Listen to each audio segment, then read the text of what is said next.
Gold hub తాకట్టులో ఉన్న బంగారాన్ని విడిపించి కొనబడును. అదే రోజు ఆన్లైన్ ధరకు కొని డబ్బులు ఇవ్వబడును. రెండు తెలుగు రాష్ట్రాలకు సంబంధించినటువంటి ముఖ్యమంత్రులు పూర్తి స్థాయిలో ఈ రోజు తెలంగాణ రాష్ట్రానికి సంబంధించిన ప్రజాభవన్లో అధికారిక నివాసంలో భేటీ కాబోతున్నట్టుగా కూడా చాలా క్లియర్ కట్ గా సమాచారం వస్తున్నటువంటి పరిస్థితి. ఆల్రెడీ ఆంధ్రప్రదేశ్ రాష్ట్ర ముఖ్యమంత్రి నారా చంద్రబాబు నాయుడు గతంలో ఇటు తెలంగాణ రాష్ట్రానికి సంబంధించిన ముఖ్యమంత్రి రేవంత్ రెడ్డికి లేఖ రాసినటువంటి పరిస్థితి, ట్విట్టర్లో ట్వీట్ చేసినటువంటి సిచ్యువేషన్ కూడా మనం చూసినాం. మన రెండు రాష్ట్రాలకు సంబంధించినటువంటి కొన్ని చర్చలకు సంబంధించిన విషయంలో కానివ్వండి, లేకపోతే సమస్యలకు సంబంధించిన అంశంలో పరిష్కారానికి మనం కలిసి కూర్చుందాం, కలిసి మాట్లాడుకుందాం, సమస్యలను పరిష్కారం చేసేటటువంటి రీతిలో ముందుకెళ్దామంటూ కూడా నారా చంద్రబాబు నాయుడు గారు చాలా క్లియర్ గా రేవంత్ రెడ్డికి లేఖ రాసిండు. ఆ లేఖకి ముఖ్యమంత్రి రేవంత్ రెడ్డి తెలంగాణ రాష్ట్రానికి సంబంధించిన విషయంలో తను అనేక సార్లు ఇటు చంద్రబాబు నాయుడుతో మాట్లాడదాం అనేటటువంటి ప్రయత్నాలు కూడా గతంలో చేసిన, అయినప్పటికీ కూటమి ప్రభుత్వం ఫామ్ అయిపోయిన తర్వాత కొంత సన్నిహితం ఉన్నది, గతంలో ఇద్దరు కలిసి పనిచేసినటువంటి వ్యక్తులు కాబట్టి కూర్చొని రెండు రాష్ట్రాలకు సంబంధించినటువంటి సమస్య పైన సార్ట్అవుట్ చేసుకుందాం. గతంలో ఇటు కేసీఆర్ కానివ్వండి, జగన్మోహన్ రెడ్డి కానివ్వండి, ఇద్దరు మాజీ ముఖ్యమంత్రులు అనేక అరాచకాలు చేశారు, అనేక అవినీతికి పాల్పడ్డారు. వాళ్ళు చేసినటువంటి విధ్వంసాన్ని ఏ విధంగా మనం ప్రారంభోలాలి, వాళ్ళు చేసినటువంటి అరాచకాన్ని ఏ విధంగా మనం ఖతం చేయాలి, మన రాష్ట్రాన్ని అభివృద్ధి దశలో అభివృద్ధి బాటలో నడపాల్సినటువంటి అవసరం పూర్తి స్థాయిలో మనకు ఉందంటూ కూడా చాలా క్లియర్ కట్ గా ఈ రోజు తెలంగాణ రాష్ట్రానికి సంబంధించిన అధికారిక నివాసం అంటే ప్రజాభవన్లో ఈ రోజు నారా చంద్రబాబు నాయుడు గారు అట్లనే ముఖ్యమంత్రి రేవంత్ రెడ్డి ఇద్దరు కూడా చాలా క్లియర్ కట్ గా వాళ్ళు సమావేశం ఏర్పాటు చేసినటువంటి పరిస్థితి. వాళ్ళు ఈ రోజు భేటీ జరుపుతున్నటువంటి సిచ్యువేషన్. ఆ భేటీలో ఎలాంటి కీలకమైనటువంటి అంశాలు రావచ్చు, అసలు ఏం జరగబోతున్నది ఎప్పుడు కూడా మనం చూడలేదు. గతంలో జగన్మోహన్ రెడ్డి వచ్చి కేసీఆర్ వాళ్ళ ఇంట్లో కలిసింది తప్ప ప్రగతి భవన్ కు తను ప్రైవేట్ మీటింగ్ వచ్చినటువంటి సిచ్యువేషన్ చూస్తాం. మనము ఏది అధికారికంగా అంటే రాష్ట్రాలకు సంబంధించినటువంటి చర్చ పెట్టుకుందాము, రాష్ట్ర ప్రజల భవిష్యత్తు కోసం మాట్లాడుకుందాము, మన రాష్ట్రానికి సంబంధించిన కొంత గతంలో జరిగినటువంటి అంశాలు కానివ్వండి, లేకపోతే కొన్ని గొడవలు సృష్టించినట్టు కేసీఆర్ జగన్మోహన్ రెడ్డి ఇద్దరు కూడా రెండు రాష్ట్రాల మధ్యన ఒక వైరం ఏర్పడినటువంటి పరిస్థితి, గొడవలు ఏర్పడినటువంటి పరిస్థితి. ఎలాంటి గొడవలు లేకుండా అన్నదమ్ముల లెక్క మళ్ళీ ఈ రాష్ట్రాలు మంచిగా కలిసి ఉండాల్సినటువంటి అవసరం ఉంటుంది, ఎక్కడ కూడా డిస్టర్బెన్స్ లేకుండా ముందుకు పోదాం అనేటటువంటి ఆలోచనతో మరోవైపు కేసీఆర్ చేసినటువంటి అరాచకం, మరోవైపు అటు జగన్మోహన్ రెడ్డి చేసినటువంటి అరాచకాలు, వాళ్ళు చేసిన అక్రమాలు, వాళ్ళు చేసినటువంటి అవినీతి, వాళ్ళు చేసినటువంటి విధ్వంసాల పైన కూడా పూర్తి స్థాయిలో ఈ రోజు చర్చ మీదకి వచ్చేటటువంటి అవకాశం కూడా ఉందనేటటువంటి అంశం వినబడుతున్న పరిస్థితి. అసలు ఏం జరగబోతుంది, ఆల్రెడీ భేటీ స్టార్ట్ అయిందనేటటువంటి చర్చ వినబడతా ఉంది. ఆ భేటీలో ఏం జరుగుతూ ఉంది, ఆ భేటీలో జరుగుతున్నటువంటి పరిణామం ఏందనేది ఓసారి ఆంధ్రాకి సంబంధించిన విషయంలో నాతో పాటు మాట్లాడడానికి పొలిటికల్ ఎడిటర్ కటాకార్తిక్ అన్న లైవ్ లో ఉన్నారు. తర్వాత తెలంగాణ పొలిటికల్ టాపిక్స్ మాట్లాడడానికి నాతో పాటు సీనియర్ జర్నలిస్ట్ మా వలి అన్న లైవ్ లో ఉన్నటువంటి పరిస్థితి.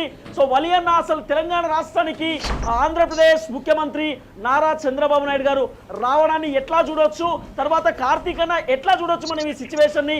ఎప్పుడు కూడా మనం ఈ దశ చూడలేదు. ఎప్పుడు కూడా పక్క రాష్ట్రం నుండి ముఖ్యమంత్రి వచ్చి ప్రజాభవన్లో అధికారిక నివాసంలో కూర్చొని మరి వాళ్ళు మాట్లాడము, రాష్ట్రాల గురించి చర్చించడము ఎక్కడ కూడా జరగనటువంటి సిచ్యువేషన్. కానీ రెండు రాష్ట్రాల మధ్యన జరుగుతున్నటువంటి పరిస్థితి ఏ విధంగా చూడొచ్చు కార్తీక్ అన్న, ఎట్లా మనం అనాలిసిస్ చేయవచ్చు ఈ అంశాన్ని? వాస్తవానికి తిరుపతి, గతంలో కూడా జగన్మోహన్ రెడ్డి, కేసీఆర్ అధికారికంగానే ఇరు రాష్ట్రాల సీఎంలుగా భేటీ అయ్యారు. తెలుగు రాష్ట్రాల మధ్య సమస్యను పరిష్కరించుకోవడం కోసం మేము కూర్చున్నామని చెప్పారు. బట్ వాళ్ళు ఎవరి వాదనలో వాళ్ళు ఉన్నారు తప్ప రాజకీయంగా వాళ్ళు కలిసి ఉన్నారు, వ్యాపారపరంగా వాళ్ళు కలిసి ఉన్నారు, ఆర్థికంగా వాళ్ళు కలిసి ఉన్నారు. కానీ రాష్ట్రాల ప్రజల మనోభావాల విషయంలో ఎవరి వాదనలోనే వాళ్ళు ఉన్నారు. ఎప్పుడూ సయోధ్యగా తెలుగు రాష్ట్రాలను ముందుకు తీసుకెళ్ళాలి, వాళ్ళ మధ్య ఉన్నటువంటి సమస్యలు, తెలుగు రాష్ట్రాల మధ్య ఉన్న సమస్యను పరిష్కరించుకోవాలని చెప్పేసి ఏ రోజు అనుకోలేదు. మళ్ళీ రాజకీయంగా ఒకరికొకరు సపోర్ట్గా ఉన్నారు, వ్యాపారాలు కలిసి చేశారు. చంద్రబాబు నాయుడు ఓడించడం కోసం కేసీఆర్ ప్రయత్నం చేశాడు, ఇక్కడ కేసీఆర్ని మళ్ళా గెలిపించడం కోసం జగన్మోహన్ రెడ్డి ప్రయత్నం చేశాడు. ఇద్దరు డబ్బులు ఒకరికొకరు ఇచ్చిపుచ్చుకున్నారు, లిక్కర్ వ్యాపారం కలిసి చేశారు. ఇవన్నీ కలిసి చేసినప్పటికీ కూడా రాష్ట్రాలకు సంబంధించిన ప్రయోజనాల విషయంలో మాత్రం ఎవరు క్వాలిటీగా వ్యవహరించారు కేసీఆర్, జగన్మోహన్ రెడ్డి.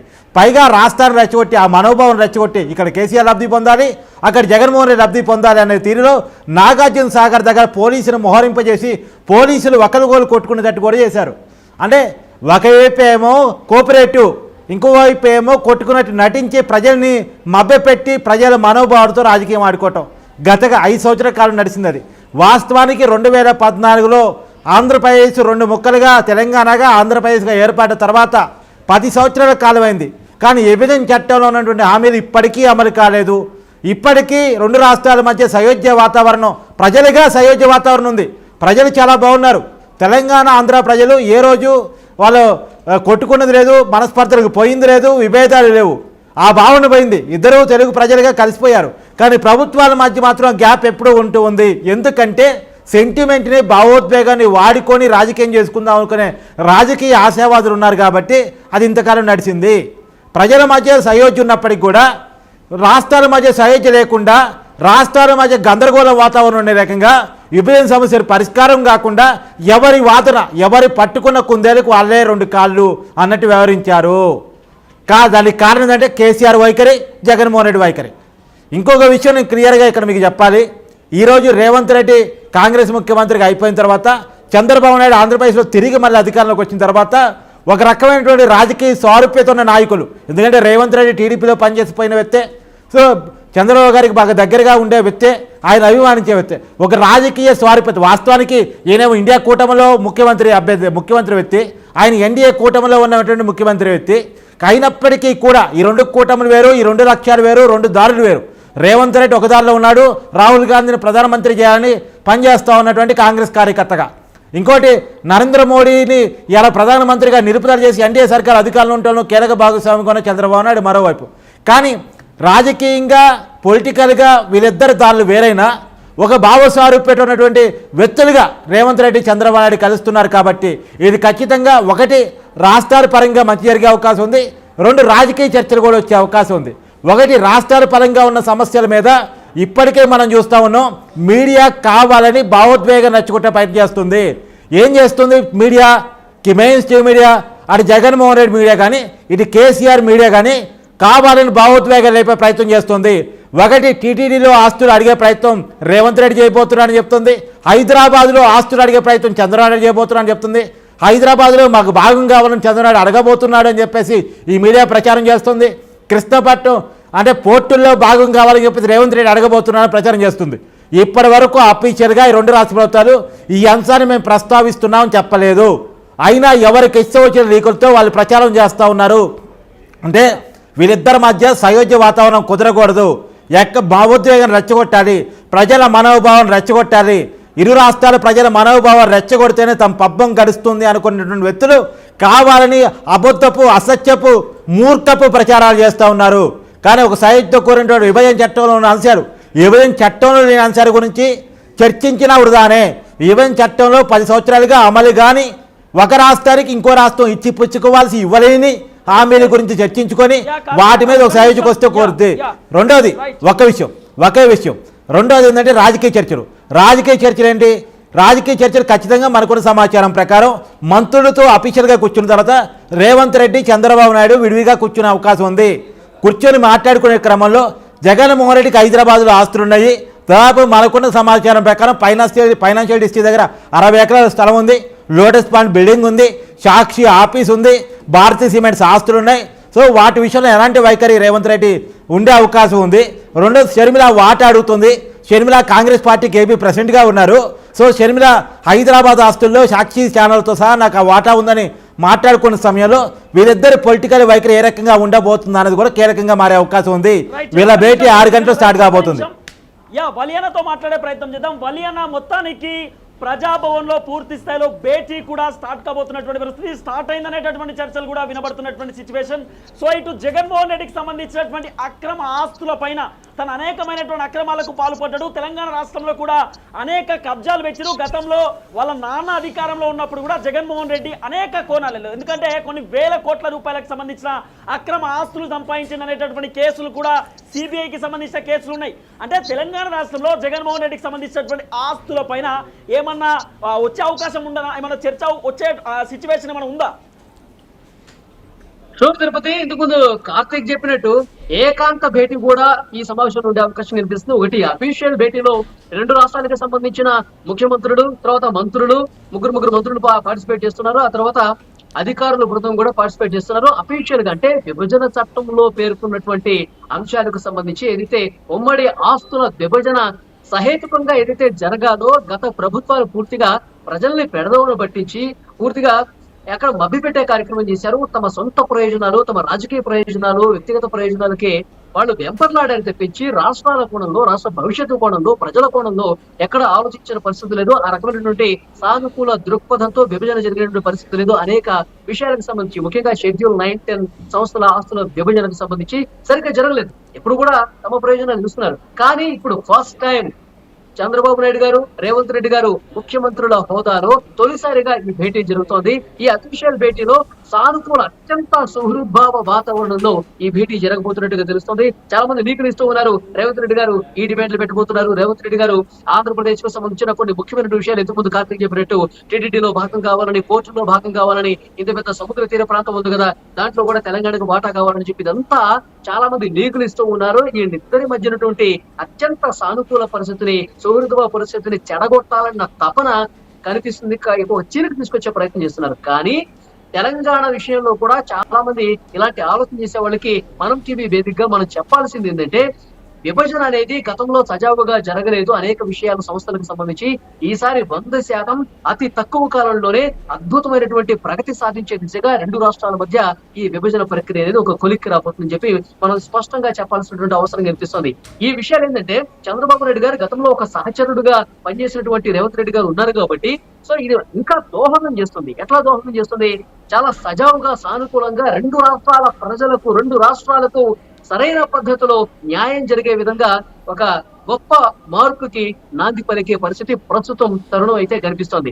చాలా మంది ఒక గొడవ సృష్టించే ఒక ప్రక్రియలో భాగంగా ఇవన్నీ తెర మీదకి తీసుకొస్తున్నారు. ప్రజల భావోద్వేగాలతో ఆడుకునే పని. చంద్రబాబు నాయుడు గారు చెప్పండి. ఏమంటారు కార్తీక్? అంటున్నారు ప్రజల భావోద్వేగాలతో ఆడుకునే పని. ప్రజల భావోద్వేగాలతో డెఫినెట్ గా ఏంటంటే, ఇప్పుడు రేవంత్ రెడ్డి గారు చంద్రబాబు నాయుడుకి అమ్ముడుపోయాడు. రేవంత్ రెడ్డి చంద్రబాబు మనిషి. చంద్రబాబు ఏది చెప్తే అది పెట్టాడు. చంద్రబాబుకి మన హైదరాబాద్ లో ఉన్నటువంటి ఆస్తులను కూడా తాకట్టు పెట్టేశాడు. సో ఇలాంటి భావోద్వేగాలు రగిల్చేసి దాని ద్వారా రాజకీయంగా మనం ఏదో ఎదుగుదామని చెప్పేసి కొంతమంది భావిస్తున్నారు. ఇది 100% పూర్తిగా తప్పయ్యే పరిస్థితి కనిపిస్తుంది. ఇంకొకటి, ఏకాంత భేటీ గురించి కూడా మనం ఇక్కడ చర్చించాల్సిన అవసరం కనిపిస్తుంది. తిరుపతి రేవంత్ రెడ్డి గారు, చంద్రబాబు నాయుడు గారు ఏకాంత భేటీలో జగన్మోహన్ రెడ్డి గారు హైదరాబాద్ లో, ముఖ్యంగా తెలంగాణలో, హైదరాబాద్ సరౌండింగ్స్ లో ఉన్నటువంటి వేల కోట్ల ఆస్తులకు సంబంధించి, వేల కోట్ల రూపాయల విలువ చేసేటువంటి ఆస్తులకు సంబంధించి కూడా పెద్ద స్థాయిలో చర్చ వినబడుతోంది. ఆ ఆస్తులకు సంబంధించి కూడా ఒక కొలిక్కి తీసుకొచ్చే చర్చ అయితే జరుగుతుంది. ఎందుకంటే షర్మిల గారు రేవంత్ రెడ్డి గారి గతంలో సంప్రదించారంట. నాకు రావాల్సిన ఆస్తుల్లో వాటాకు సంబంధించి నాకు దక్కనీయకుండా చేస్తున్నాడు మా అన్న జగన్మోహన్ రెడ్డి. ఆ ఆస్తులకు సంబంధించి న్యాయపరంగా ఒక పోరాటం నేను చేయాల్సింది నేను చేస్తాను. కానీ ఇక్కడ ముఖ్యమంత్రిగా, ఇక్కడ ప్రభుత్వ శాఖలు మీ ఆధీనంలో ఉన్న నేపథ్యంలో నాకు న్యాయం చేసే బాధ్యత కొంచెం మీరు చొరవ తీసుకోండి. ఎందుకంటే పిసిసి అధ్యక్షురాలుగా ఆంధ్రప్రదేశ్ ఉన్నారు. సో ఒకే పార్టీలో ఉన్నారు. ఇటు డికే శివకుమార్ తో కూడా చర్చలు జరిపారంట. సో డెఫినెట్ గా భవిష్యత్తులో జగన్మోహన్ రెడ్డికి ఇక్కడ ఉన్నటువంటి తన సొంత ఆస్తులకు సంబంధించి కూడా పెద్ద ఎత్తున ఈ భేటీలో చర్చించే అవకాశం అయితే కనిపిస్తుంది. సంబంధించి కూడా కార్తీక్ అన్న దగ్గరికి వెళ్దాం. కార్తీక్ అన్న, అదే భేటీలో ఇంకో క్లియర్ కట్ సమాచారం లీక్ కూడా అవుతున్నటువంటి పరిస్థితి. అయితే ఆంధ్రప్రదేశ్ రాష్ట్రానికి సంబంధించిన మాజీ ముఖ్యమంత్రి జగన్మోహన్ రెడ్డి చేసినటువంటి దుబారా ఖర్చు కానివ్వండి, తను చేసినటువంటి అప్పులు కానివ్వండి, అనవసరంగా ఎక్కడ పడితే అక్కడ అప్పులు చేయడము, దుబారా ఖర్చు చేయడము, అడ్డగోలిగా దేనికి పడితే దానికి ఖర్చు పెట్టడము, ఈ అంశాలపైన కూడా ఆంధ్రాలో ఇప్పుడు ఏ అభివృద్ధి కార్యక్రమం చేద్దామన్నా, మొన్న పవన్ కళ్యాణ్ చెప్పినట్టుగానే మనం గ్రామాలకు సంబంధించిన అభివృద్ధి చేద్దాం అనుకున్నా, లేకపోతే ఏమైనా సంక్షేమ పథకాలు కొత్తవి తీసుకొద్దాం అనుకున్నా కూడా బడ్జెట్ లేనటువంటి పరిస్థితి. నేను జీతం తీసుకొని పనిచేద్దాం అనుకున్నా కూడా జీతం తీసుకునేటటువంటి సిచ్యువేషన్ లేదు. అంటే జగన్మోహన్ రెడ్డి ఇన్ని అప్పులు చేసి పెట్టిండు, అక్రమంగా ఆస్తులు సంపాదించుకున్నాడు, ఈ డబ్బును మొత్తం విచ్చలవిడిగా ఖర్చు పెట్టినట్టు తను. ఇటు తెలంగాణ ముఖ్యమంత్రి రేవంత్ రెడ్డి ఏమో ఖాళీ కుండలు మాత్రమే ఉన్నాయి, భగోన్లు మాత్రమే ఇక్కడ కనబడుతున్న పరిస్థితి. లక్ష బిందెలు ఉన్నాయి అనుకున్నా కానీ ఆ బిందెలు కూడా లేనటువంటి సిచ్యువేషన్. కుండలు పెట్టి భగోన్లు ఎత్తుకోపోయిండు కేసీఆర్. మొత్తం తెలంగాణ రాష్ట్రంలో ఖజానా లేకుండా అయిపోయింది అంటూ కూడా చాలా క్లియర్ గా రేవంత్ రెడ్డి మాట్లాడినటువంటి పరిస్థితి. రెండు రాష్ట్రాలకు సంబంధించినటువంటి ముఖ్యమంత్రులు చాలా క్లియర్ కట్ గా వాళ్ళు ఏదైతే వాళ్ళు ఇద్దరు మాజీ ముఖ్యమంత్రులు చేసినటువంటి విధ్వంసాల పైన ఏమైనా డిస్కస్ చేసేటటువంటి అవకాశం ఉంటుందా?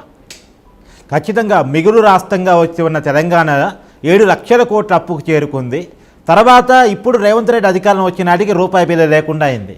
తర్వాత సో అప్పటికే లోటు బడ్జెట్తో విభజించబడ్డ ఆంధ్రప్రదేశ్ ఇవాళ 11 లక్షల కోట్ల అప్పుల్లోకి పోయింది. గత 5 సంవత్సరాల కాలంలో పూర్తిగా విధ్వంసం జరగబడి అప్పుల్లో కూరుకొని పోయింది. ఇవాళ చంద్రబాబు నాయుడు మరొకసారి రాజధాని కట్టాలన్నా, మరొకసారి కంపెనీలు తీసుకురావాలన్నా బడ్జెట్ లేని పరిస్థితిలో ఆ రాష్ట్రం పడింది. వాస్తవానికి రాజధాని కూడా లేని రాష్ట్రంగా 10 సంవత్సరాల తర్వాత ఆంధ్రప్రదేశ్ పడిపోయిందంటే పరిస్థితిని అర్థం చేసుకోవచ్చు. సో ఇప్పుడు తెలంగాణని రేవంత్ రెడ్డి ఖచ్చితంగా తన భుజస్కంధాల మీద అభివృద్ధి చేయాల్సిన పరిస్థితి ఉంది. అలానే ఆంధ్రప్రదేశ్ని పునర్నిర్మాణం చేసుకోవాలని పరిస్థితి చంద్రబాబు మీద పడింది. కాబట్టి ఖచ్చితంగా వీళ్ళేమో వ్యక్తిగతంగా ఆస్తులు పెంచుకునే పని. ఇటు కేసీఆర్ 1,000 కోట్ల రూపాయలు 1,00,000 కోట్ల రూపాయలకి ఎదిగాడు, జగన్మోహన్ రెడ్డి 1,00,000 కోట్ల రూపాయలకి ఎదిగాడు. సో వీళ్ళిద్దరూ కలిసి వ్యాపారాలు చేసుకుని వాళ్ళు ఆర్థికంగా బాగుపడ్డారు తప్ప రాష్ట్రులు మాత్రం అప్పుల మయంలోకి నెట్టారు. వ్యక్తులుగా ఆదాయాన్ని పెంచుకున్నారు, రాష్ట్రాలుగా అప్పులను తీసుకొచ్చారు. సో ఈ పరిస్థితి నుంచి వాస్తవానికి కేసీఆర్ జగన్మోహన్ రెడ్డి ఆస్తుల ఆదాయ పక్కాని వీళ్ళిద్దరూ చర్చించే అవకాశం ఉంది. వీళ్ళ ఆర్థిక లింకుల మీద చర్చించే అవకాశం ఉంది. వీళ్ళిద్దరూ కలిసి చేసే వ్యాపారాల మీద, వీళ్ళిద్దరూ రాష్ట్రాన్ని ఎలా కొల్లగొట్టారు, కలిసి ఎలా వ్యాపారాలు చేశారు, రాష్ట్ర ఆర్థిక పరిస్థితి తెలంగాణని అటు ఆంధ్రప్రదేశ్ని ఏ రకంగా దెబ్బకొట్టారనే విషయాలు ఖచ్చితంగా చర్చకొచ్చే అవకాశం ఉంది.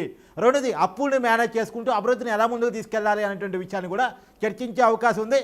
ఖచ్చితంగా సీనియర్ నాయకుడు చంద్రబాబు నాయుడు నుంచి 4 సార్లు ఆయన ముఖ్యమంత్రి కాబట్టి ఆయన నుంచి ఖచ్చితంగా సూచనలు సలహాలు రేవంత్ రెడ్డి కూడా తీసుకునే అవకాశం ఉంది.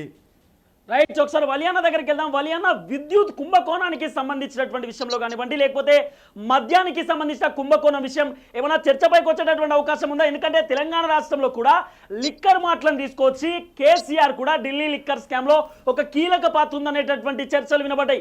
ఓవైపు జై బ్రాండ్ అని చెప్పి ఆంధ్రాకి సంబంధించిన విషయంలో మద్యం మత్తులో ముంచేసినటువంటి ఆ సిచ్యువేషన్ కూడా కనబడింది. అంటే మద్యానికి సంబంధించినటువంటి విషయంలో ఏమైనా డిస్కషన్ వచ్చేటటువంటి అంశం ఉందా? ఎందుకంటే భారీ ఎత్తున కుంభకోణాలు జరిగింది, డబ్బులు నానా రకాలుగా సంపాదించిన మద్యం పైన 2 రాష్ట్రాలలో మాజీ ముఖ్యమంత్రులు అనేటటువంటి చర్చ కూడా వినబడ్డది. ఏమైనా చర్చకు వచ్చే అవకాశం ఉందా? తిరుపతి ఎవరికి రానటువంటి ఒక కీలకమైన అప్డేట్ మనం టీవీ అందిస్తోంది. ముఖ్యంగా చంద్రబాబు నాయుడు గారు, రేవంత్ రెడ్డి గారు సో ఈ భేటీలో ఇవాళ అధికారిక భేటీ ముగిసిన తర్వాత ఇద్దరూ కూడా ఏకాంతంగా చర్చించే అవకాశం చాలా స్పష్టంగా కనిపిస్తుంది. ఇక్కడ మీరు అంటున్నట్టు మద్యం కాదు, లేకపోతే ప్రాజెక్టులో కాదు, లేకపోతే ఇసుక గురించి కాదు, సో కేసులకు సంబంధించి చాలా సీరియస్ గా చర్చ ఉండబోతోంది. ఎందుకంటే ఇద్దరు కూడా ప్రతిపక్ష నేతలుగా గతంలో ఉన్నారు. ఇటు రేవంత్ రెడ్డి గారు పిసిసి అధ్యక్షుడు, అక్కడ చంద్రబాబు నాయుడు గారు ప్రతిపక్ష నేతగా ఉన్నప్పుడు ఆయన జైల్లో పెట్టారు. సో ఎలాంటి అరాచక ప్రభుత్వాలు గతంలో నడిచాయో వీళ్ళు ప్రతిపక్షంలో ఉన్నప్పుడు వీరి కళ్ళతో వీళ్ళు చూస్తున్నటువంటి పరిస్థితి కనిపిస్తుంది. ఇక్కడ ముఖ్యమంత్రిగా కేసీఆర్ గారు ఉన్నప్పుడు ఫోన్ ట్యాపింగ్ వ్యవహారం కావచ్చు, తర్వాత మిగతా చాలా కీలకమైన ప్రాజెక్టులో కమిషన్లు పాల్పడటం కావచ్చు, ఇప్పుడు కాళేశ్వరం మీద ఎలాగో విచారణ జరుగుతుంది, తర్వాత విద్యుత్ కుంభకోణానికి సంబంధించి కమిషన్ వేశారు, దాని విచారణ జరుగుతుంది. చాలా ముఖ్యమైనటువంటి కేసులు ఉన్నాయి, ఫోన్ ట్యాపింగ్ కేసులు. ఇలాగే ఆంధ్రప్రదేశ్ కు సంబంధించి ఎలాంటి అరాచకం జరిగిందో సో మన కళ్ళ ముందు కనిపిస్తున్నటువంటి విషయాలు నిబ్బెరపోతున్న పరిస్థితి కనిపిస్తుంది. తన సొంత ప్యాలెస్లు కట్టుకోవడానికి ప్రభుత్వ ఖజానాను ఏ విధంగా లూటీ చేశారో మనం చూస్తున్నాం. తర్వాత ఆంధ్రప్రదేశ్ లో జే ట్యాక్స్ పేరుతో, జే మద్యం పేరుతో జే బ్రాండ్లు తీసుకొచ్చి ఏ విధంగా చేశారో మనం చూసాం. ఆంధ్రప్రదేశ్ లో కూడా ఫోన్ ట్యాపింగ్ ఉంది, 1,000 కోట్ల రూపాయల ఇసుక కుంభకోణం ఉంది. సో ఈ కేసులకు సంబంధించి ముఖ్యంగా చాలా సీరియస్ గా చర్చ జరిగే అవకాశం కనిపిస్తుంది. ఎందుకంటే గత 2 రాష్ట్రాల్లో గత ప్రభుత్వాలు సాగించిన విధ్వంసం గురించి డెఫినెట్ గా 100% ఇవాళ చర్చ ఉంటుంది. ఈ చర్చ జరిగినప్పుడు ఈ కేసుని మనం ఏం చేద్దాం, తెలంగాణలో ఉన్న కేసులకు సంబంధించి మీరు ఏం చేయబోతున్నారు, కేసీఆర్ కావచ్చు, కేటీఆర్ కావచ్చు, ఇలా ఇతర బీఆర్ఎస్ మాజీ మంత్రులకు సంబంధించి ఎలాంటి డెసిషన్ తీసుకునే అవకాశం ఉంది, ఎంత సీరియస్ గా ఉంటారని చెప్పి ఇటువైపు మాట్లాడుకోబోతున్నారు. అలాగే ఆంధ్రప్రదేశ్ కు సంబంధించి జగన్మోహన్ రెడ్డి అండ్ కో సాగించిన అరాచకానికి సంబంధించి వాళ్ళు రాష్ట్రాన్ని ఏ విధంగా దోచేశారు, ప్రకృతి వనరులను ఏ విధంగా దోచేశారు, వీటన్నిటికి సంబంధించి కేసులకు సంబంధించి చాలా లోతుగా చర్చించే అవకాశం కనిపిస్తుంది. సన్నిహితుల దగ్గర రేవంత్ రెడ్డి గారు ఒక సందర్భంలో చెప్పారంట, చంద్రబాబు నాయుడు గారు స్వభావం మనకు తెలుసు, ఆయన ఎప్పుడు రాష్ట్రం గురించి ఆలోచిస్తారు, పాలన గురించి ఆలోచిస్తారు, ప్రజలు బాగుపడాలన్న ఉద్దేశం అదే తప్ప ఆయన అభివృద్ధి సంక్షేమే తప్ప సో గత ప్రభుత్వం వాళ్ళు నాయకులు ఎంత ఇబ్బంది పెట్టారు, ఏం చేస్తే పెద్దగా పట్టించుకోరు, కానీ ఈసారి మాత్రం చాలా సీరియస్ గా తీసుకోవాలి చంద్రబాబు నాయుడు గారు అని చెప్పి ఆయనకు సన్నిహితుల దగ్గర వాపోయినట్టుగా తెలుస్తోంది. అదే విషయాన్ని ఈ రోజు భేటీలో కూడా నేరుగా చంద్రబాబు దగ్గరే ప్రస్తావించే అవకాశం కనిపిస్తుంది. సార్ మీరు కొద్దిగా అగ్రెసివ్ గా ఉండాల్సిన అవసరం కనిపిస్తుంది కేసులో. లోకేష్ గారు చూస్తే నాకు అట్లాగే కనిపిస్తుంది, ఆయన రెడ్ బుక్ పెట్టుకుని అన్ని నోట్ చేసుకున్నారు. గత ప్రభుత్వంలో వైఎస్ఆర్ కాంగ్రెస్ పార్టీ ఉన్నప్పుడు జగన్మోహన్ రెడ్డి గారు ముఖ్యమంత్రిగా ఉన్న సమయంలో ఏవైతే అరాచకాలు చేశారు, నెంబర్ 1, నెంబర్ 2, నెంబర్ 3, నెంబర్ 4 ఇవన్నీ ఎవరు లిస్ట్ అవుట్ చేసుకున్నారు. మీరు సరైన ఆదేశాలు ఇవ్వట్లేదంట, ఇంకా మీరు ఆచితూచి వ్యవహరిస్తున్నారంట, మీరు ఇంకా క్లియర్ కట్ డైరెక్షన్స్ ఇవ్వట్లేదంట, కొంచెం మనం సీరియస్ గా ఉండాల్సిన అవసరం ఉంది సార్ మీరు అని చెప్పి నేరుగా చెప్పే అవకాశం పెద్ద ఎత్తున చర్చ ఉంది. మరి చంద్రబాబు నాయుడు గారు ఇద్దరు కలిసి చర్చించి ఇద్దరిని కలిపి ఒకే చెంచులు కూడా జైల్లో ఒకే రూమ్ లో వేస్తారా ఏంటి? రైట్, ఇంకో పాయింట్ ఇప్పుడు ఏంటంటే పర్టికులర్ గా వలియన్న ఇంకో కీలకమైనటువంటి అంశం ఏంటంటే ముఖ్యమంత్రి రేవంత్ రెడ్డి కొత్తగా ఆయన అధికారంలోకి వచ్చినటువంటి పరిస్థితి, అంటే ఆయన ముఖ్యమంత్రి కొత్త పోస్టు, ఎందుకంటే గతంలో ఆయన మంత్రి పదవులు అనుభవించినటువంటి పరిస్థితి, ఎంపీగా ఉన్నాడు, తర్వాత ఎమ్మెల్యేగా ఉన్నాడు, చాలా చిన్న స్థాయి నుండి పైకి వచ్చినటువంటి వ్యక్తి. కాబట్టి చంద్రబాబు నాయుడు నానా రకాలుగా తను రాజకీయంలో దిట్ట, అనేకమైనటువంటి మంత్రి పదవులు, అధికారాన్ని అనుభవించినటువంటి వ్యక్తి, ఏమైనా దిశానిర్దేశం చేసేటటువంటి అవకాశం ఉండొచ్చా? అంటే ఎవరికి వారు ఆయన తెలంగాణ ముఖ్యమంత్రి ఒకవైపు రేవంత్ రెడ్డి గారు ఉన్నారు. సో ఆయన డెఫినెట్ గా చంద్రబాబు గారి నాయకత్వంలో గతంలో పనిచేసినటువంటి వ్యక్తి, ఇప్పుడు రాష్ట్ర ముఖ్యమంత్రి. చంద్రబాబు నాయుడు గారు సుదీర్ఘ రాజకీయ అనుభవం, పాలన అనుభవం ఉన్నటువంటి నాయకుడు. డెఫినెట్ గా అంటే ఒకళ్ళకు ఒకళ్ళు దిశానిర్దేశం చేసుకునే పరిస్థితి ఎక్కడ ఉండదు. రెండు రాష్ట్ర ప్రభుత్వాలు, రెండు రాష్ట్రాలకు సంబంధించి నాయకత్వం వహించే ముఖ్యమంత్రి కాబట్టి ఉమ్మడి రాష్ట్రానికి 2 సార్లు ముఖ్యమంత్రిగా చంద్రబాబు చేశాడు, విభజిత రాష్ట్రానికి 2 సార్లు ముఖ్యమంత్రిగా చేస్తున్నాడు. ఖచ్చితంగా అనుభవం ఉంది కాబట్టి సో కొద్దిగా అప్పటి నుంచి ఆదాయాన్ని జనరేట్ చేయగలిగేటువంటి కెపాసిటీ చంద్రబాబు నాయుడు దగ్గర ఉంది కాబట్టి. ఇంకో పాయింట్ ఏంటంటే కార్తిక్ అన్న, రేవంత్ రెడ్డి అసెంబ్లీలో కూడా చెప్పిండు, కేసీఆర్ గారు మీరు అనేక సార్లు ముఖ్యమంత్రిగా 2 సార్లు ఉన్నారు, అట్లనే మీరు కీలకమైనటువంటి నేత, మీరు తెలంగాణ ఉద్యమకారులు, గతంలో మంత్రి పదవులు అనుభవించారు, కేంద్ర మంత్రిగా కూడా ఉన్నారు, మాకు కొద్దిగా దిశానిర్దేశం ఇవ్వండి, అంటే ఎట్లా పరిపాలన చేయాలో కూడా మాకు నేర్పియాల్సినటువంటి అవసరం ఉంటుంది, ఎంతో కొంత నేను కూడా నేర్చుకుంటా కదా అని చెప్పి అసెంబ్లీలోనే చెప్పిండు. కాబట్టి చంద్రబాబు నాయుడు రేవంత్ రెడ్డికి అత్యంత సన్నిహితమైనటువంటి వ్యక్తి, సో కొంచెం సీనియర్ లీడరు, ఆయన దగ్గర పనిచేసిన వ్యక్తి కాబట్టి ఏమైనా చెప్పే అవకాశం ఉండొచ్చా? పరిపాలన ఇట్లా చేస్తే బాగుంటుంది, ఇట్లా చేస్తే బాగుంటుంది అని ఏమైనా మాట్లాడుకునే అవకాశం ఉండొచ్చా అని? ఉండొచ్చు, దాని ఉంది. ఎవరి దగ్గర నుంచి ఎవరైనా నేర్చుకోవచ్చు, మంచి సమాచారాన్ని తెలుసుకోవటం, మంచి సలహాలు తీసుకోవటం, మంచిని నేర్చుకోవడం ఎప్పుడైనా మంచి పద్ధతే కదా. సో కేసీఆర్ దగ్గర నేను నేర్చుకుంటా అని చెప్పినప్పుడు చంద్రబాబు దగ్గర నేర్చుకుంటాను అనడానికి ఏముంది? కాకపోతే సో లాస్ట్కి వలియన్న, ఈ మీటింగ్ అయిపోయిన తర్వాత నారా చంద్రబాబు నాయుడు గారు ఆయన టీడీపీ ఆఫీస్ కూడా పోబోతున్నట్టుగా సమాచారం వస్తా ఉంది. ఎట్లా టీడీపీని రేపు పటిష్టంగా ఉంచడానిక టీడీపీ ఆఫీస్ కి, దేనికంటే తెలంగాణ రాష్ట్రంలో మళ్ళీ టీడీపీని గట్టిగా తీసుకురావడానిక ఎట్లా ప్లాన్, నెక్స్ట్ ప్లాన్ ఎట్లుండొచ్చు? సో డెఫినెట్ గా రాజకీయంగా ఎదిగే ఉద్దేశం 3 పార్టీలు కనిపిస్తుంది. ఎందుకంటే 2028వ సంవత్సరంలో తెలంగాణలో కూటమి అధికారంలో రావాలి. ఆ కూటమి ఏంటంటే తెలుగుదేశం పార్టీ, భారతీయ జనతా పార్టీ, జనసేన 3 పార్టీలు కూడా కలిసి పనిచేసి ఇక భవిష్యత్తు ఈ కూటమిదే అని చెప్పి చాటి చెప్పే విధంగా రాజకీయాలు ఉండే అవకాశం చాలా స్పష్టంగా కనిపిస్తుంది. మొన్న కొండగట్టుకు పవన్ కళ్యాణ్ గారు వచ్చినప్పుడు కూడా సేమ్ ఇదే విధంగా చర్చ జరిగింది. బండి సంజయ్ కూడా ఒక సంకేతం అయితే ఇచ్చారు. ఇక మా అధ్యక్షుడు కిషన్ రెడ్డి గారు, మా తెలంగాణ సంబంధించినటువంటి నాయకత్వం కావచ్చు, కేంద్రంలో ఉన్నటువంటి భారతీయ జనతా పార్టీ అగ్రనాయకత్వం ఎందరో చర్చించి నిర్ణయం తీసుకుంటామని చెప్పేసి చాలా స్పష్టంగా చెప్పారు. మొన్న అసెంబ్లీ ఎన్నికల్లో తెలుగుదేశం పార్టీ పోటీ చేయని విషయం కూడా మనకు తెలిసిందే. భారతీయ జనతా పార్టీ, జనసేన పోటీ చేశారు. సో ఇప్పుడు తెలుగుదేశం పార్టీ కూడా ముగ్గురు కలిసి పోటీ చేసి, డెఫినెట్ గా పోటీ అంటే ఆ సమయానికి వచ్చే ఎన్నికల సమయానికి మరింత రాజకీయంగా బలోపేతం కావాల్సింది అనిపిస్తుంది. ప్రస్తుతం కాంగ్రెస్ పార్టీ అధికారంలో ఉంది కాబట్టి కాంగ్రెస్ ఏదో రేపు బీఆర్ఎస్ సంబంధించినటువంటి ఎమ్మెల్యేలు చంద్రబాబు గెలవబోతున్నారని సమాచారం ఉంది. అది ఎంతవరకు? బీఆర్ఎస్ కి సంబంధించిన కొంతమంది ఎమ్మెల్యేలు చంద్రబాబు నాయుడు గారితో ఆల్రెడీ కొంత టచ్ లోకి వచ్చినట్టుగా సమాచారం వస్తుంది. ముఖ్యంగా గాంధీ, అవును, ఎందుకంటే గతంలో తెలుగుదేశం పార్టీతో అనుబంధం ఉండి చంద్రబాబు నాయుడు గారితో ఉన్నటువంటి అనుబంధం ఉన్నవాళ్ళు డెఫినెట్ గా కొంత టచ్ లోకి వెళ్ళారు చంద్రబాబు నాయుడు గారితో. మనం కలిసి పనిచేద్దామని చెప్పి ఒక ప్రతిపాదన కూడా తీసుకెళ్ళినట్టుగా తెలుస్తుంది. సో తమ్ముళ్ళందరూ కూడా, ఎందుకంటే వాళ్ళందరూ కూడా ఏకమైతే ఇప్పుడు బీఆర్ఎస్ లో ఉన్నటువంటి సగం పైగా ప్రజాప్రతినిధులు కూడా తెలుగుదేశం పార్టీ నుంచి వచ్చిన వాడే. కేసీఆర్ కూడా తెలుగుదేశం పార్టీ నుంచి వచ్చిన వాడే కదా. సో డెఫినెట్ గా అక్కడ బీఆర్ఎస్ మొత్తం ఖాళీ అయిపోయి చాలా మంది కాంగ్రెస్ లో వెళ్తున్నారు. కానీ ఇక్కడ కూటమి గనక సరైన దృష్టి పెడితే, అమిత్ షా, ప్రధాని మోదీ గారి నాయకత్వం రాజకీయంగా ఇక్కడ తెలంగాణలో దృష్టి పెడితే గనక మళ్ళీ ఒకసారి కూటమి ఇక్కడ బలోపేతమై 2028వ సంవత్సరంలో అధికారం రావడమే లక్ష్యంగా ఈ రాజకీయాలు అనేవి చాలా సీరియస్ గా ముందుకు తీసుకెళ్లే అవకాశం కనిపిస్తుంది. సో డెఫినెట్ గా ఇప్పటి నుంచే ఆ ప్లాట్ఫామ్ కూడా క్రియేట్ చేస్తూ ఉన్నారు. ఇక్కడ పవన్ కళ్యాణ్ అభిమానులు కూడా తెలంగాణలో భారీగా ఉన్న విషయం మీకు కూడా తెలిసిందే తిరుపతి. సో డెఫినెట్ గా కూటమి సక్సెస్ అయ్యే అవకాశం చాలా స్పష్టంగా కనిపిస్తుంది. ప్రత్యామ్నాయంగా బీఆర్ఎస్ ఎలాగో లేదు, బీఆర్ఎస్ ఖాళీ అయిపోతుంది, జీరో అయిపోతున్న సిచ్యువేషన్ మనం చూస్తున్నాం. కాంగ్రెస్ కి ప్రత్యామ్నాయం కూటమి కాబోతోంది. 100% 28లో కూటమికే అధికారం ఉందని చెప్పి చాలా స్పష్టమైనటువంటి విశ్లేషణలు కూడా జరుగుతున్నాయి. ఆ విధంగా సీరియస్ గా పార్టీలు కూడా వర్కౌట్ చేసిన సిచ్యువేషన్ ఉంది. థ్యాంక్ యూ సో మచ్ వలియన్న కార్తిక్.